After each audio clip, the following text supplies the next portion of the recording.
Aujourd'hui, Dieu dit que chacun donne comme il a résolu en son cœur. Vous vous enseignez que la dîme est obligatoire. Ça, c'est notre évangile. Chacun donne. Tu veux donner, tu donnes. Tu ne donnes pas, tu ne donnes pas d'enfer parce que tu n'as pas donné. Quand tu donnes, il faut qu'il y ait la joie dans ton cœur. Mais quand tu sens la tristesse, tu pêches même. Regardez comment ces pasteurs vous entraînent la mort. Tu fais une offrande à Dieu et tu as la douleur au cœur. Oh là là. Autant ne pas donner.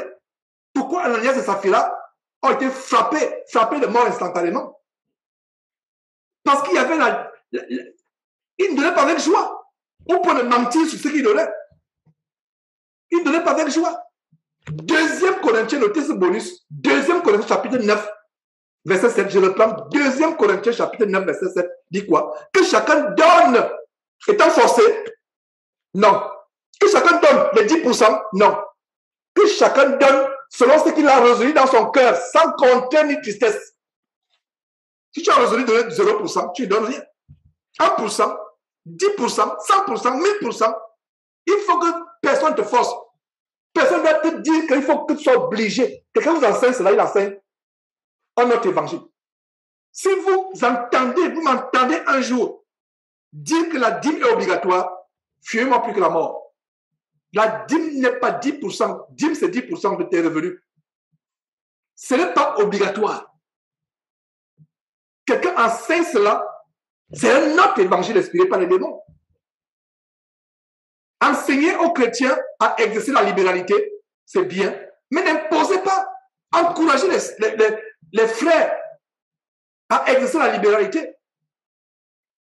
Il y a quelqu'un qui m'a écrit un jour qui me dit, Georges, que penses-tu de ce verset qui dit que celui à qui on enseigne la parole de Dieu fasse état de tous ses biens à celui qui enseigne la parole de Dieu. J'ai dit à quelqu'un, à ce frère, que cette parole est juste.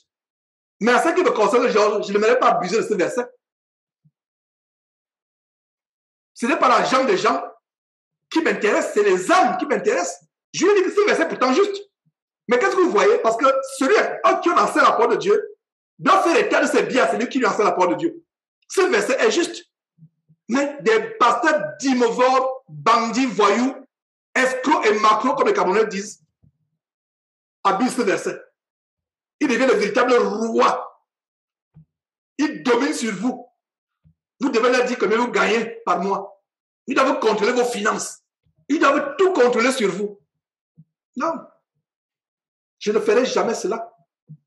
Votre vie, votre salaire, c'est votre vie privée. Ça ne me regarde pas. Si vous voulez maintenant participer au grand projet que nous avons, afin que l'évangile atteigne, ok. Et vous n'êtes pas forcé de le faire. Il ne faut pas qu'il y ait la contrainte.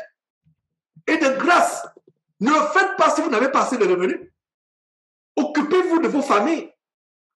Pourvoyez aux besoins de vos familles. Ne prenez pas l'argent du loyer pour aller soutenir Jésus-Christ. Non. Ne prenez pas l'argent de la popote. N'envoyez pas.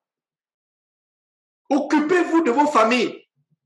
Maintenant, si vous pensez que Dieu vous a béni suffisamment, vous reconnaissez que Dieu vraiment a ouvert les portes, etc. et qu'en retour, vous voulez contribuer à ce que cet évangile atteigne le monde. Ok. Mais sans contrainte. Il ne faut pas de contrainte. Et si quelqu'un a contribué à Jésus qui était avec contrainte, oh là là, qu'il se repente. Qu'il se repente. Et non seulement qu'il se repente, qu'il se signale à moi et que je lui rembourse sur le champ la malédiction qu'il a envoyée. Parce que c'est une malédiction. Et je n'aimerais pas participer à la malédiction ou recevoir la malédiction de qui que ce soit. Je n'aimerais pas recevoir votre malédiction. Donc si quelqu'un, je répète, quelqu'un a participé en graissant les dents, qu'il se signale, peu importe ce qu'il a donné, je vais rembourser sur le champ. Ça veut dire que je ne dormirai pas aujourd'hui sans rembourser. Parce que c'est la malédiction que j'ai reçue. Notez ce verset s'il vous plaît.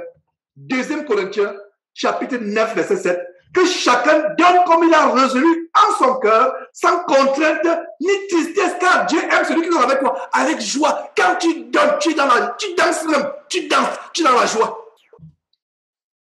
Parce que tu veux contribuer à ce que tu as découvert, les autres découvrent aussi.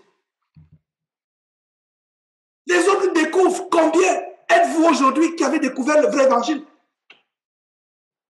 Avec toutes les chaînes qui ferment. C'est pour ça qu'il faut des stratégies pour contourner YouTube, pour contourner Facebook, afin que l'évangile soit porté au monde entier, sans plus qu'on soit dépendant de YouTube et de Facebook. Et si maintenant, un jour, YouTube tombe, Facebook tombe, donc ça veut dire que l'évangile aussi est tombé, n'est-ce pas? Ah, vous voyez là, je vais en venir, n'est-ce pas? Donc, il y a du travail.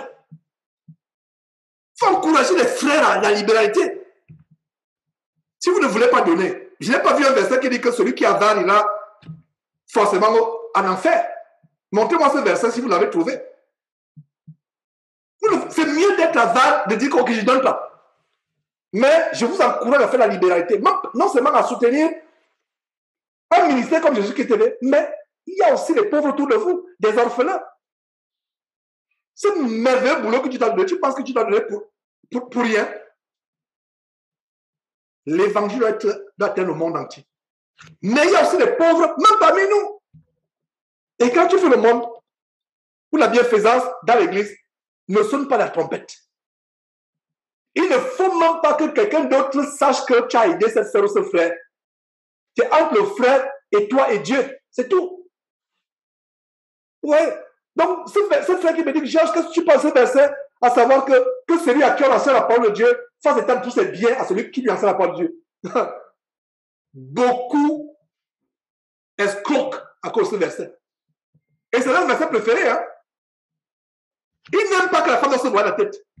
Ils n'aiment pas que la femme doit enlever les faux cheveux sur la tête. Ils n'aiment pas ça. Mais ils aiment seulement le verset qui dit que celui qui enseigne fasse étendre ses... Ils ont leur verset clé. Parce que s'ils commencent à enseigner que la femme doit enlever les faux cheveux sur la tête, les femmes vont fuir. Les femmes vont fuir et l'église sera vide. L'évangile que je prêche n'est pas populaire. C'est pas un miracle que nous sommes aussi nombreux ce matin. Ce n'est pas l'évangile populaire. L'évangile dépouillement. Vous voyez? Donc, un autre évangile. Quelqu'un vous enseigne, qu'est-ce qui m'amène à ouvrir cette parenthèse? Quelqu'un vous enseigne que la dîme est obligatoire. C'est un autre évangile. C'est un évangile des démons. Donc, réalisons le verset. Je m'étonne que vous vous détourniez si promptement de celui qui vous a appelé par la grâce de Dieu pour passer à un autre évangile. Verset 7.